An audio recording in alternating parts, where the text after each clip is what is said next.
part. See you later.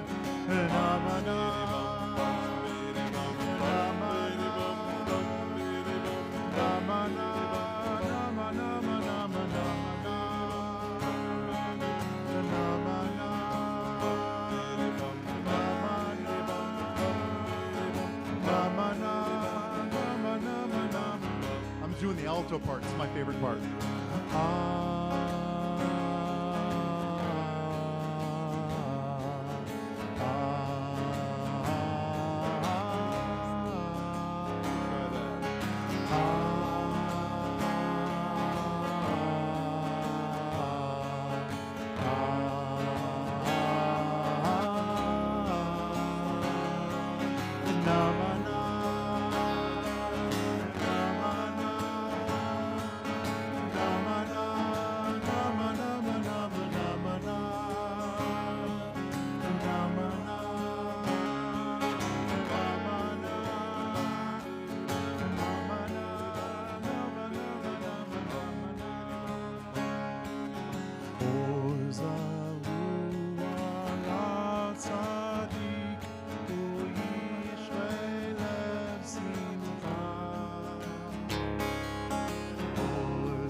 Welcome back, everybody.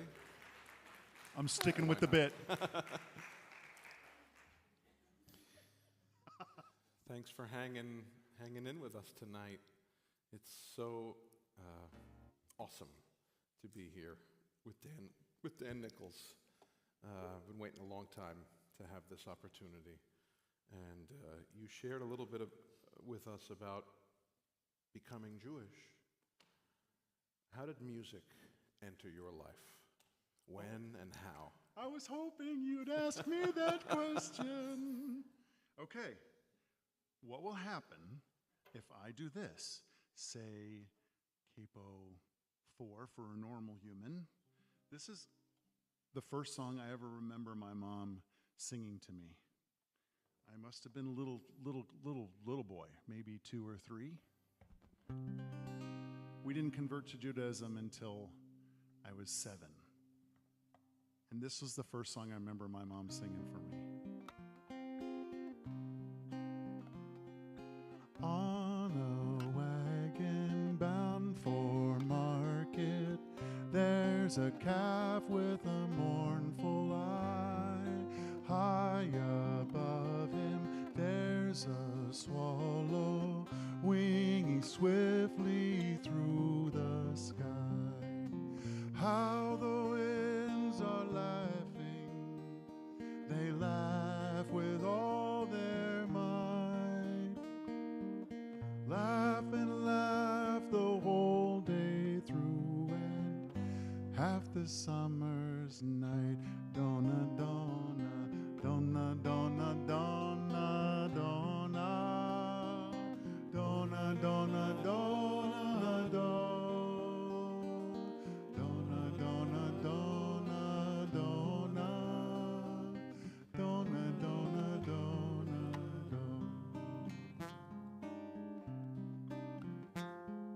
Stop complaining, said the farmer. Who told you a calf to be? Why don't you have wings to fly with, like the swallow so swift and free? How the winds are laughing, they laugh with all their might. Laugh and laugh the whole day through, and half the summer's night. Dona, dona, dona, dona, dona, dona, dona, dona, dona, dona, dona, dona, dona, dona, dona, dona,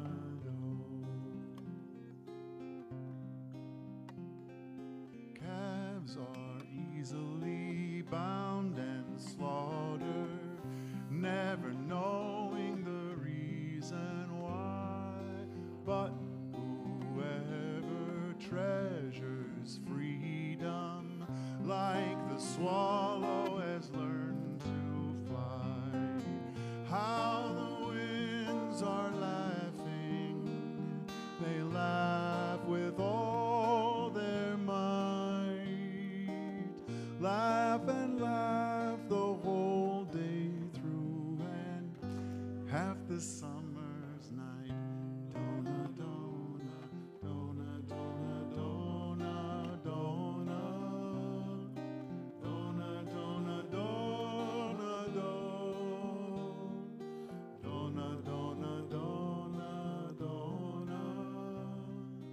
dona, dona, dona, It's by Shalom Secunda from his Yiddish show called Esterka, Little Esther, a Yiddish play. And my mom probably learned it with my dad because they were folkies. Pete Seeger, the Limelighters, Kingston Trio, Chad Mitchell Trio, and Peter, Paul, and Mary especially.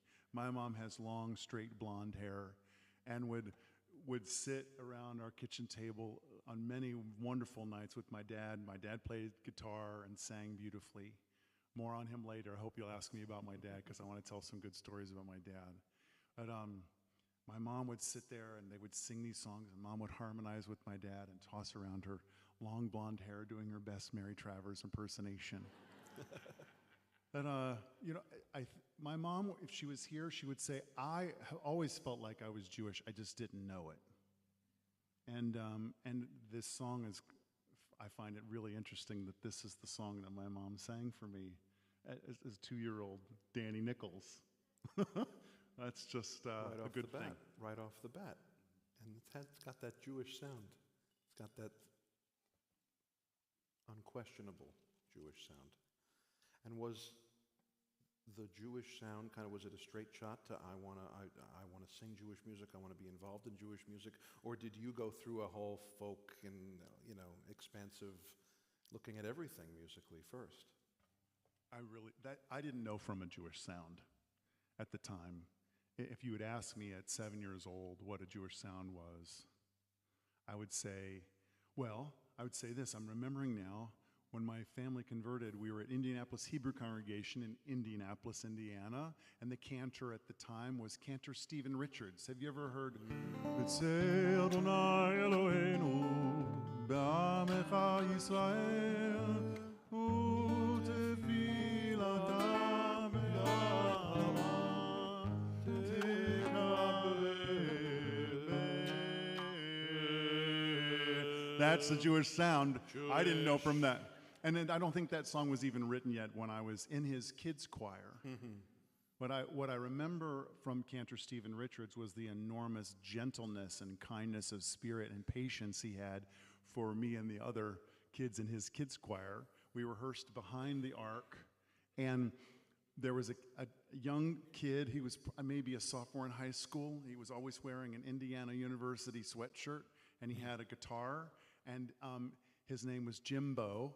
And Jimbo grew up and became Rabbi Jim Bennett at Shar Emeth in St. Louis and is one of my best friends on the planet. And there was a Jewish sound. It was the sound of people like Jim playing acoustic guitar and inviting us to sing along.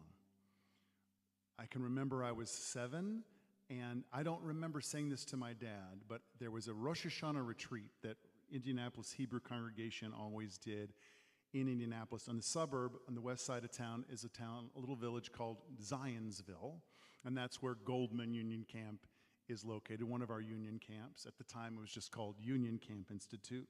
Before then, it was called Zionsville. At any rate, this family retreat Mom took me to, I don't even think we were Jewish yet. But the weekend ended with Havdalah, Debbie Friedman's melody of Havdalah.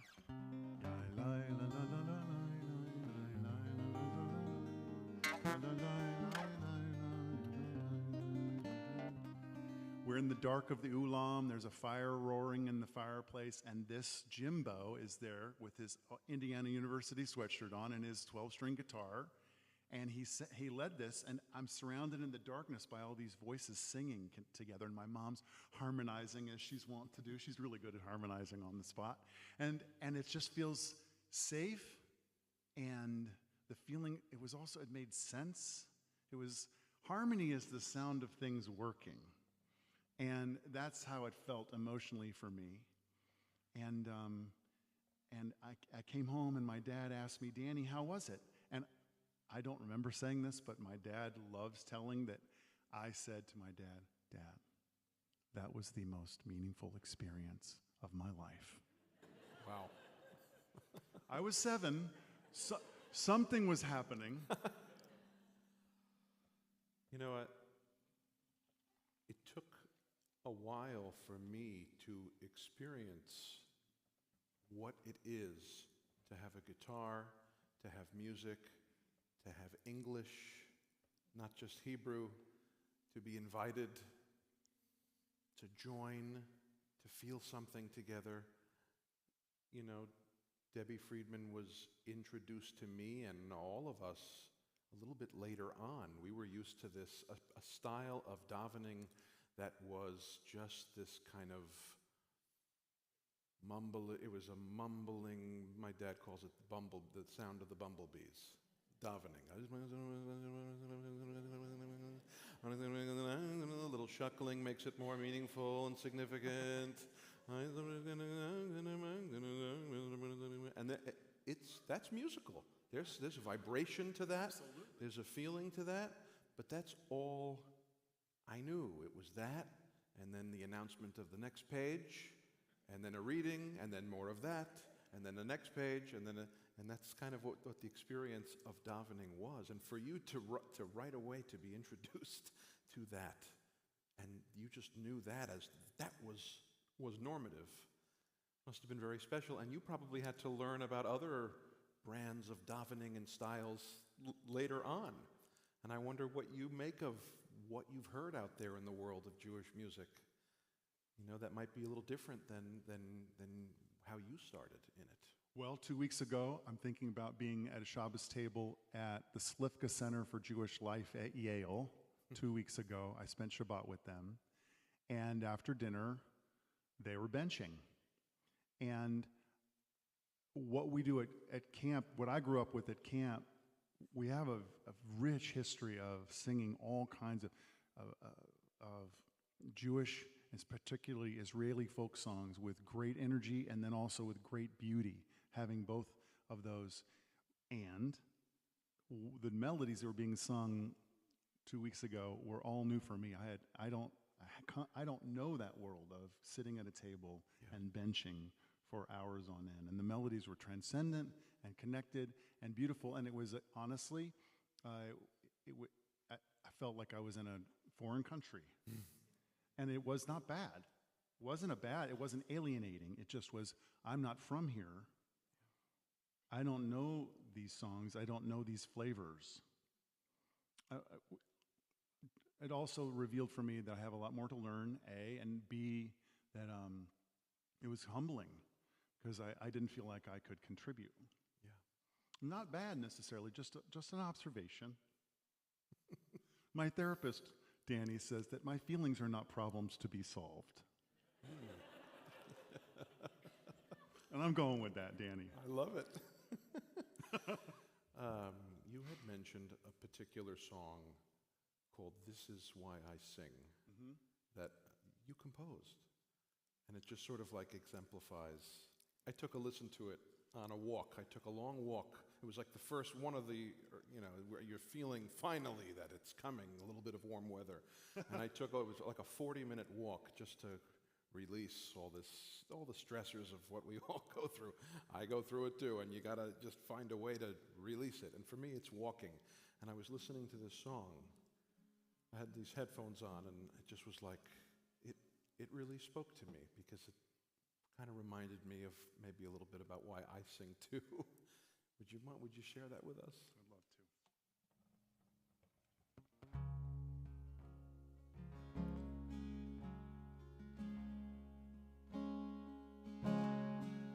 to. For the scrape and the pull of the nail on the string, I wish for something better, a heavy sigh brings. For a cracked wooden box, roaring galaxies, and fingertip secrets, calluses set free. For the call and response of the hope I hear, thanks and the trust in a God I don't fear. For my relief in a holy one of blessing, and my belief in a lifetime of wrestling. This is why I sing. This is why I sing. All I have I bring. This is why I sing. For the flesh and the blood of a body built to feel the daily desire to know something real. For the quiet of twilight, the raw winter air, the riot of thunder, your hand in my hair.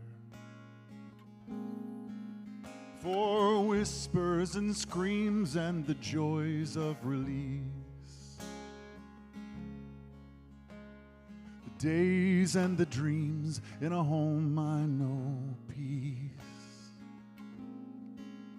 For the love from someone who knows enough to leave, and the gift of a life that gives more than I need. This is why I sing. This is why I sing. All I have I bring. This is why I sing. For the sun and the moon and the shadow I cast, for all my tomorrows and yesterdays past, for the rhythm of heartbeat that means I belong, the touch of a feather, the silence in song.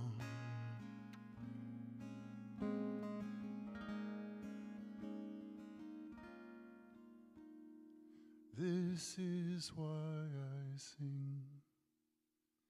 This is why I sing.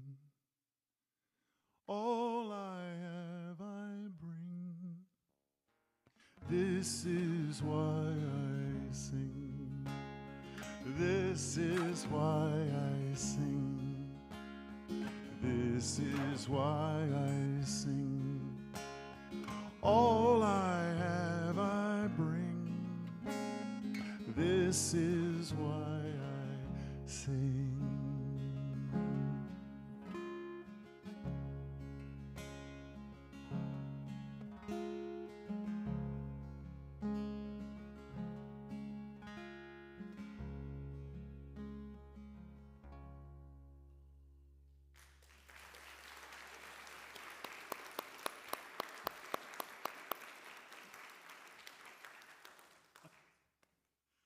WOW.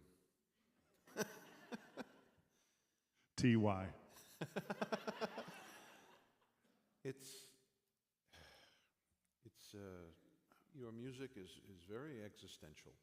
Your melodies, and you've put a lot of our liturgy to music, and then you have a piece like this with which, to me, has a religiosity to it in a powerful way. It reminds me of what I didn't know was even possible in prayer growing up. And I enjoyed growing up in a conservative, egalitarian, fairly modern style of davening. It was all I knew, and I liked what I knew. But in learning more about the davening that takes place in a reform setting, and that can take place in a reform setting, you start to experience that you're offered prayers and understanding of prayers that aren't just about how great everything is, how great, how beautiful, how perfect, it's also about the imperfections, the perfect imperfections, the cuts, the tears, the bruising of life, the bruising of faith for many. And there's a lot of God is good, God is great, God is everlasting, God. And yes, and there's pain that comes with being human, and what you're yearning for and what you're after, and you go there. You just so go there, and it inspires me. I think it inspires us all. Why is that important, that we deal with the ugliness that we can face as human beings, and not just what we yearn for, but what we deal with, the struggles, the trials and tribulations, the cuts. Two things come to mind. I think about my mom and dad, and we were hanging out with them tonight. You would just have the most loveliest things to say about Bill and Bonnie Nichols. They were just the nicest people, just the most lovely, menschy, friendly, kind, loving people. That's fact. That's my experience with them as well. And every day, this is my perception, every day growing up in Bill and Bonnie's house, every day was a surprise for Bill and Bonnie Nichols. And that's hard, to be a kid growing up in a household where every day is a surprise for your mom and dad. That's really hard. And so I was witness to Bill and Bonnie having a daily, sometimes hourly difficulty with just the day. Yeah. Every day seemed like a surprise to them, looking back on it. And that is a big part of who I am, where I come from. And then you roll into that a year after we converted, Mom and Dad sent me to Jewish summer camp, where the Jewish summer camp that I experienced, the program of camp was threefold. It was tefillah, it was prayer, it was shira, it was song, and it was limud, or if we were younger kids, shiur, the learning sessions. These three pieces were programmed at camp, where we were, as kids, called upon, welcomed in, to finding ourselves in the prayer, finding ourselves in the song, finding ourselves in the learning. And that was all happening through the shepherding of 19-year-old college-age students who were either the song leaders or the ones leading the discussion at the limud about, who are you as a Jew? The classic question I remember as a child was, are you a Jewish American or are you an American Jew? And let's sit and talk about that and do four corners. If you feel you're a Jewish American, go to that corner, and so on. But there were programs, and they were led by 19-year-old college students. That was the model that Rabbi Ron Klotz, the director of Gucci, had for so many years, was camp actually, he's told me this, camp actually exists for the counselors to learn how to care for children, to learn how to have a responsibility, to learn how to deal with their own creativity and their own responsibility for creating a moment of meeting, whether it's in prayer, whether it's in song session, or whether it's in learning. And my teachers were not so much the rabbis. The rabbis helped counsel the counselors. The counselors were the ones that brought me into, this is how it is to be Jewish here. And these are some ways that we can be Jewish together. You take me being away from mom and dad for a month a year, where for a month a year, each day was not a surprise. Each day was very clearly laid out. And there was a daily schedule, and I had people that were checking on me regularly. It was a remarkable retreat from some of the chaos of my childhood, wrapped up in a Jewish framework of prayer, song, and learning. And that is the reason that I create the way I create and that I'm with you tonight, is because of what Jewish Summer Camp did for me, given where I came from with Bill and Bonnie Nichols. And that's good. It's a good thing. And you've done a whole heck of a lot for Jewish summer camp. You are a Jewish summer camp sensation.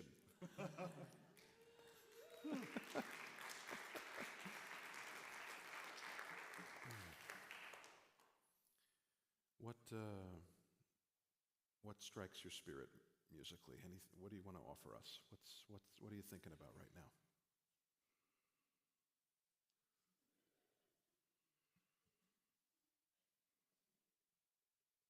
You've got requests. You know you're from camp. Seriously, is that what's happening? Do you want the chicken song, Arthur? Okay, this is for Arthur. Arthur and I go to Sprout Lake in the summertime. All right, let's hear it for Arthur and Sprout Lake and summertime. Quite seriously, Arthur, I'm gonna pull the curtain back. I want you to see more of this. Let's do it first. I learned this from Ellen Allard at Havanashira, where another reason that I'm with you is because of the great friendship and teaching about how to teach this work with Mary Arian and Ellen Dreskin, who are here with us tonight. They are my friends, and they began as my teachers to help me think and feel creatively about worship, going beyond just what's on the page, but getting deep into the kavanah, the intention, and how can we look around the whole world to come for resource and inspiration to come back here home with our Jewish sound, our Jewish moment of prayer, whether it's Baruch Hu or it's even silent prayer and everything in between. All right. So I learned this thing from Ellen Allard, and it's called Can You Dig That Crazy Gibberish? As called the chicken song by Arthur. Let's get a beat going. Boy, they talk about, wow. Didn't know I was going to do this, Arthur. Once you commit, the rest is easy. Here we go. Can you dig that crazy gibberish? Can you dig it? Can you dig it? Hey, look, there's a chicken on the barnyard fence. Hey, look, there's another one coming down the road. More, more. Get that son of a gun off my tractor. That's it. Woo! You're welcome, Arthur. I'm gonna commit. I learned this from Jonathan Bear. One time Jonathan Bear is a Jewish musician in San Francisco. And we were preparing for High Holidays.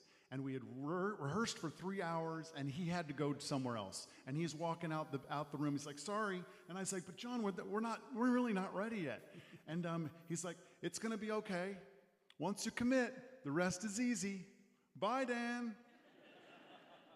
And I've used that since. Like, that was a real nugget of beautiful wisdom there. Once you commit, the rest is easy. Now, that's a goofy little song. But when I am sitting with 11-year-old boys at any camp, 11-year-old humans for that matter, and we're sitting together, and they don't, who are you?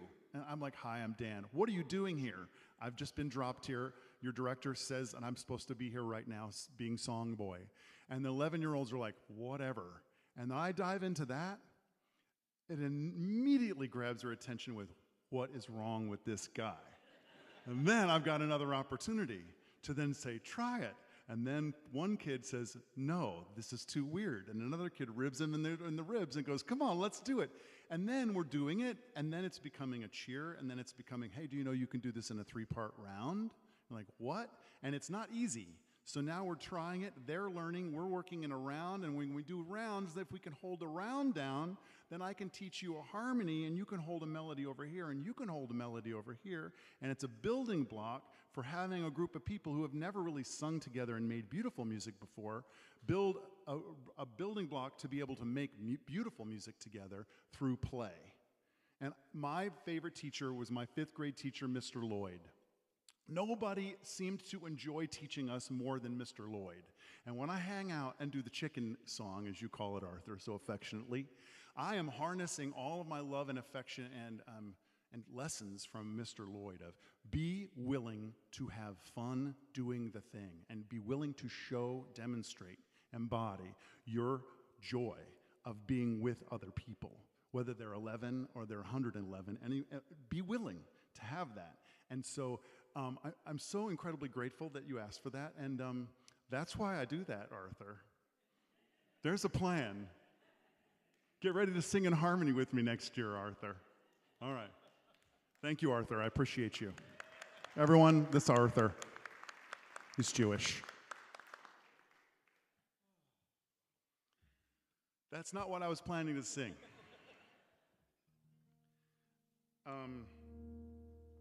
I want to share something with you that's really been close to me, and it surprised me. A couple of years ago, I was washing my hands in the bathroom, and my face caught my face. I saw myself in the mirror, and it surprised me. I see myself every day. Like, do a little shaving, a little brushing of the teeth, a little washing of the face before bedtime. I'm used to that. But this moment was another kind of moment entirely where I saw myself in the mirror and I caught my eyes deeper than I usually do. And I heard my own voice inside my head say, "Hey, man, I see you. I mean, I really see you right now. And do you know, I know things about you that no one else knows." And it freaked me out. I was completely freaked out by it, and I went to my guitar, as I do when I'm feeling good and when I'm not feeling good. And I want to believe that I'm not alone in that moment. And I want to share this. It's deeply personal to me, but I want to also believe that a lot of us have these moments where we want to see ourselves even more clearly.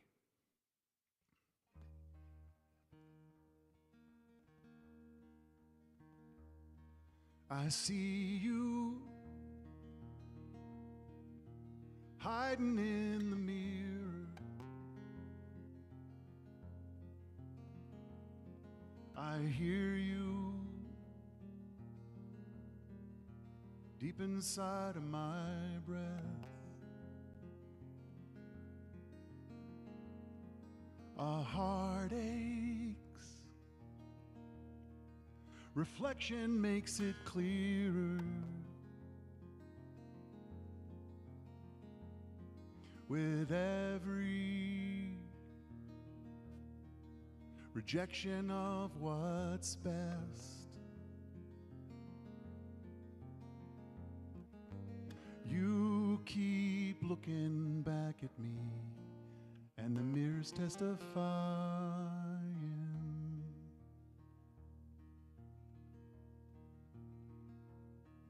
You borrow from the healing of tomorrow, the sorrow of wasted yesterday.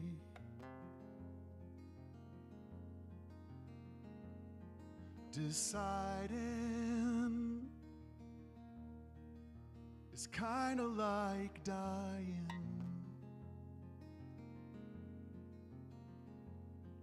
Goodbying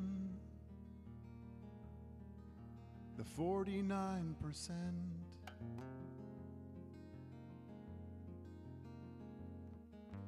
You keep looking back at me, and the mirror isn't lying.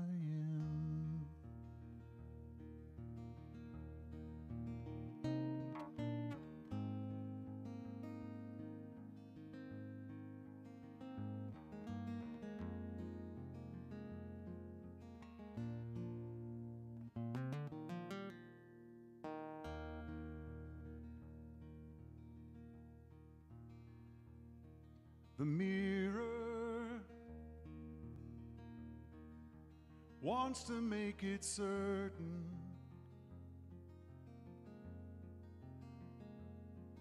and memory wants to make it fair.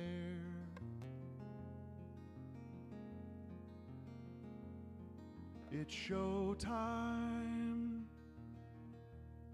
and they're pulling back the curtain.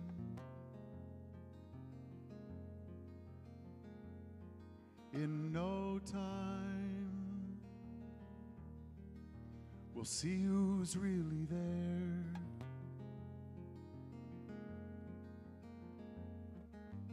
You keep looking back at me, and I'm the one who really wants you.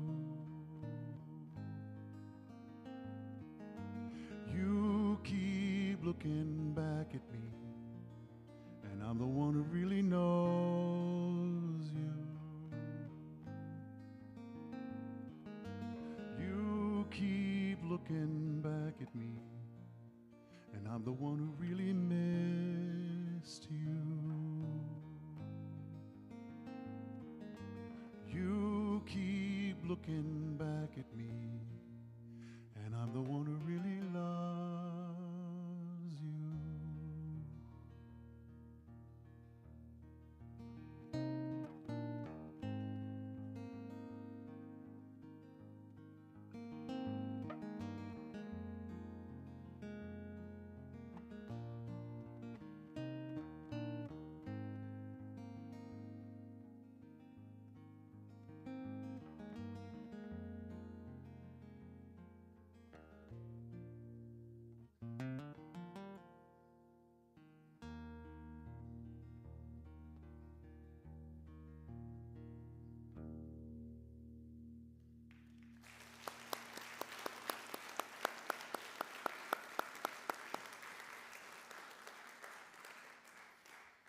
The mirror ain't lying. It's powerful. Can you tell me a little bit about your writing style, your style of composing? What it is for you to do you need to lock yourself away to write something? Do you need if the spirit moves you, does it just flow out of you? Does it take a long time? Does it not take a long time? I'm always curious about. Well, you and I were talking when we were getting ready for rehearsal earlier today, and I was sharing with you how much I just love getting up in the morning, and before I'm even verbal, going down to the kitchen and making coffee and sitting at the kitchen table and looking at the trees out the window of my backyard and playing guitar like a 4-year-old plays with Lego. Just what is it doing now? What sound will I make now? Just with no judgment, just curiosity.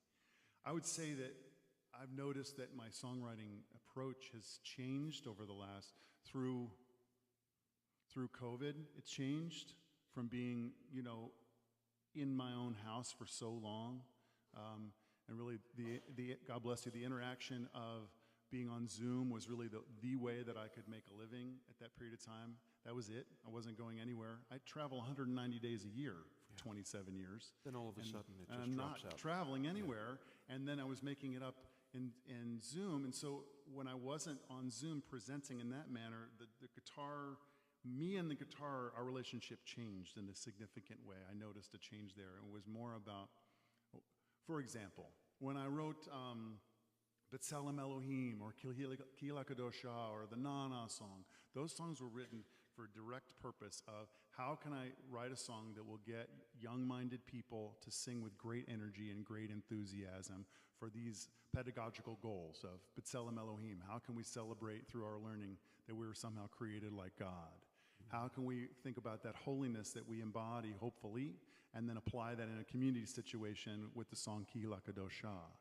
How can we sing a song with great celebration for healing the world, for repairing the world with the Nana song with as much energy as possible?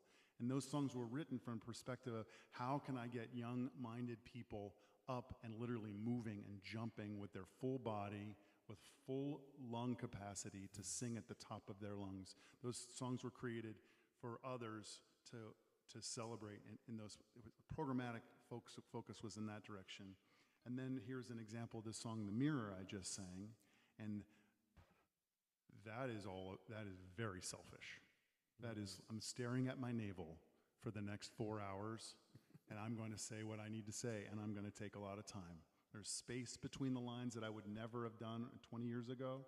I would have said, well, I'm wasting their time. Get to the lyric, song boy, sing the song and be done, get on to the next song. And this one, I changed in that way.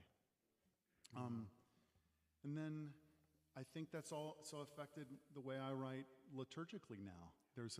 Maybe there's a patience, maybe there's a comfort that I have because I've written the Nana song, because I've written B'Tselem Elohim and Ki Lakadosha. And we're going to be singing a lot of that stuff tomorrow night. Tomorrow night. Come on back. What time are we doing that tomorrow night? 7:30. 7:30. Okay, I'll be there. Please try and be there.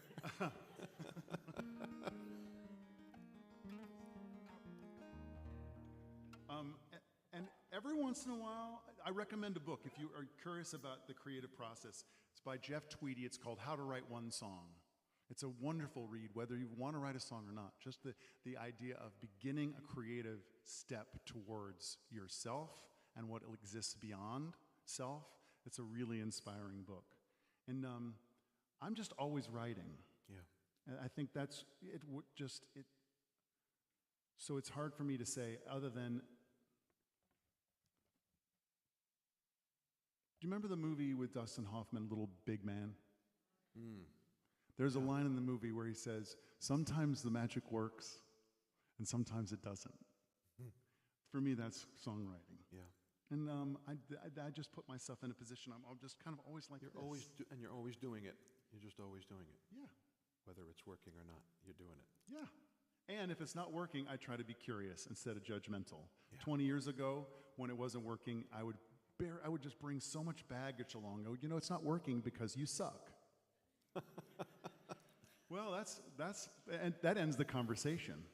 But if it's not working, I can go, I wonder, look how it's working. This is so interesting. I wonder what's going on. Say more, Dan. And that seems to help me just keep a flexibility, and it keeps me connected to joy. And it keeps me wanting to do it, I would say that. Yeah. And you had mentioned that you're working now on Psalm 118 a little bit. Yeah, it was Hallel. Yeah, it was Hallel time at Shavuot at Rockdale Temple last spring, and I had the whole afternoon to myself before the evening of study and song through the night. And I was looking at this Psalm 118, and my fingers got itchy, and I would love to sing it, because Pete Seeger, who was I talking with right before we started? Stephen, I did that without a name tag. Yeah, that was good. Job. Nice. Stephen said the nicest thing about me, how in some way I reminded him a little bit of Pete Seeger. And that was a huge compliment, made me feel really good, Stephen, because he was one of my heroes as a leader, as a song leader, as a musician, as a creative spirit. He said, sometimes it's not whether a song is good or bad, but what is it good for? And when I started working on this, I was like, I'm not sure if this is good or not, but I know I feel good when I do it. What is that, Mr. Rogers? I like the way it looks, and I like the way it makes me feel when I'm looking at it. It's worth it. Open the gates of victory for me, and I'll enter them and praise God. This is the gateway to God, and the victorious shall enter through it. That got my imagination going. Like, what's this victory thing all about? And if there's a victor, then there's a loser. And then what are the winners and losers? And where I was going was deeply personal.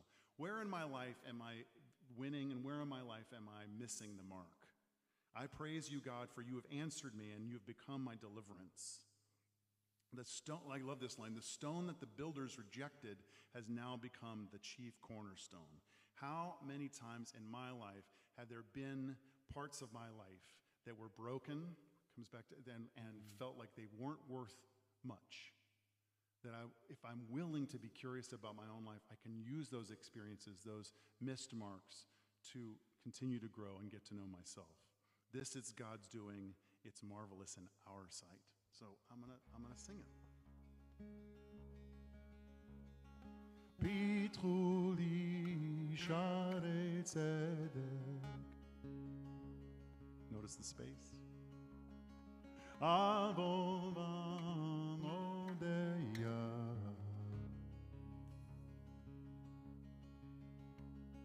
Ze hashal Adonai. Tzadikim yavohu vo. Tzadikim yavohu vo.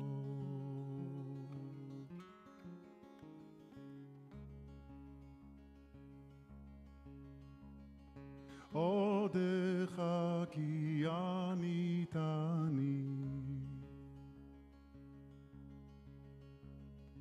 Vatiri Yeshua. Even masu habonim. Haita li rosh pina. Meit Adonai haita zot.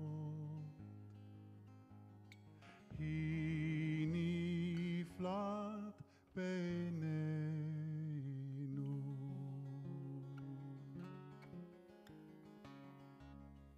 We could hum that.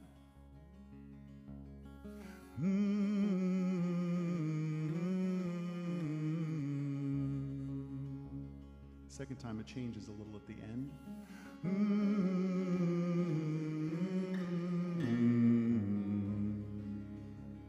I'm going to do it a couple more times. You're invited.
There are two versions that I've been used to my whole life that I've always sung with congregations, and I continue to do so. We all do it. Pitchu li sharei tzedek avov amodeya. Carly Bach.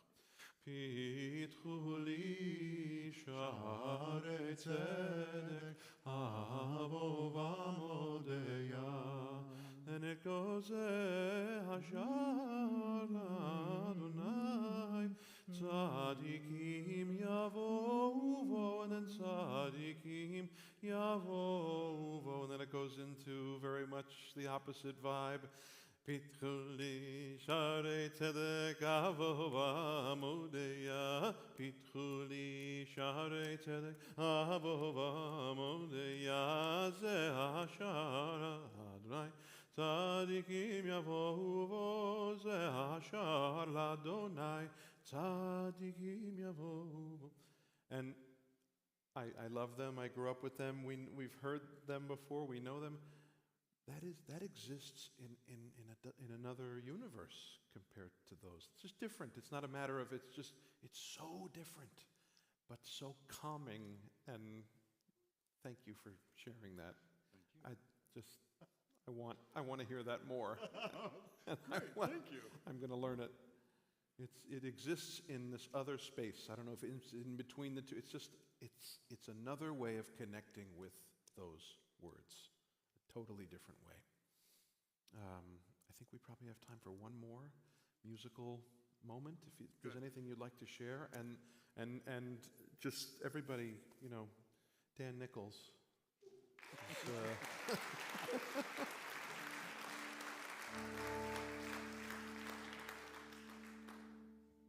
Josh, thank you. Zoe and Josh, thank you so much.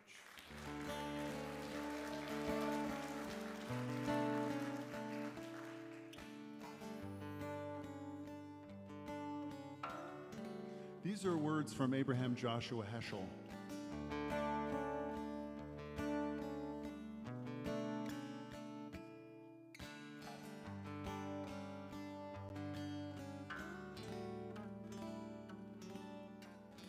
A thought has blown the marketplace away. There is a song on the wind and joy in the trees. Shabbat has arrived in the world, scattering a song in the silence of the night, and eternity utters a day, and eternity utters a day. Ya-da-da, ya-da-da, ya-da-da-da-da, ya-da-da, ya-da-da-da-da, ya-da-da, ya-da-da, ya-da-da-da-da, ya-da-da, ya-da-da-da-da.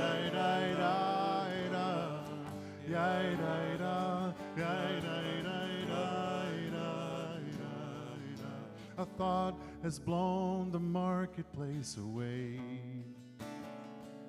There is a song on the wind and joy in the trees. Shabbat has arrived in the world, scattering a song in the silence of the night, and eternity utters a day, and eternity utters a day.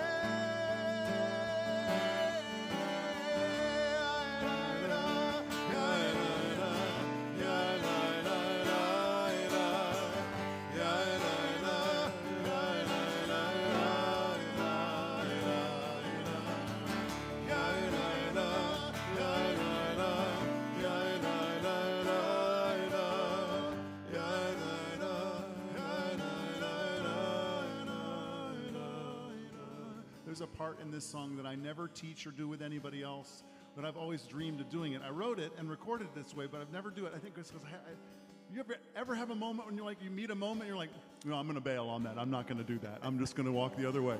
When you know what? It goes like this.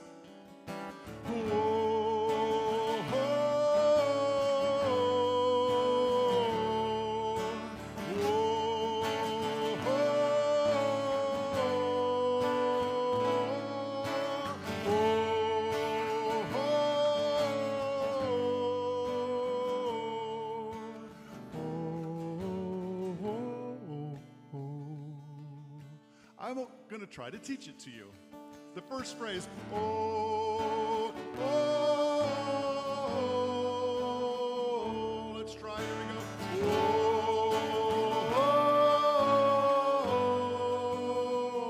oh. Second time is the same at the beginning, except it goes up at the end. Here we go, second time. Oh, oh, oh.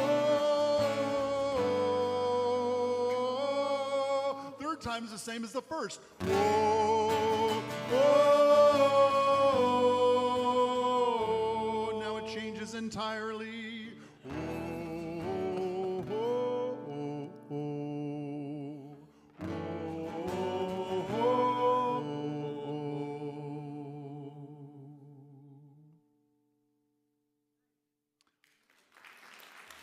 Gotta put it together though, right? It's due today, y'all. Here we go. Whoa. Come on, Arthur, I need you. Whoa. Whoa.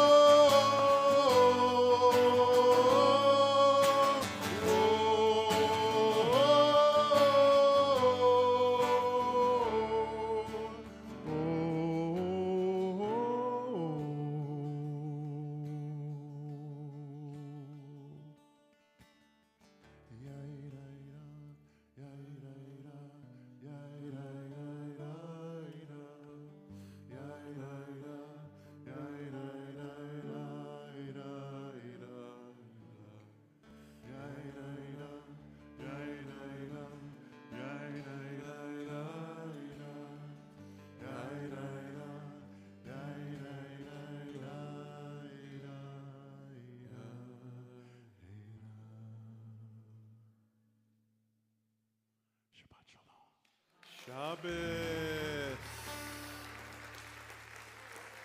Thank you again to Zoe and Josh.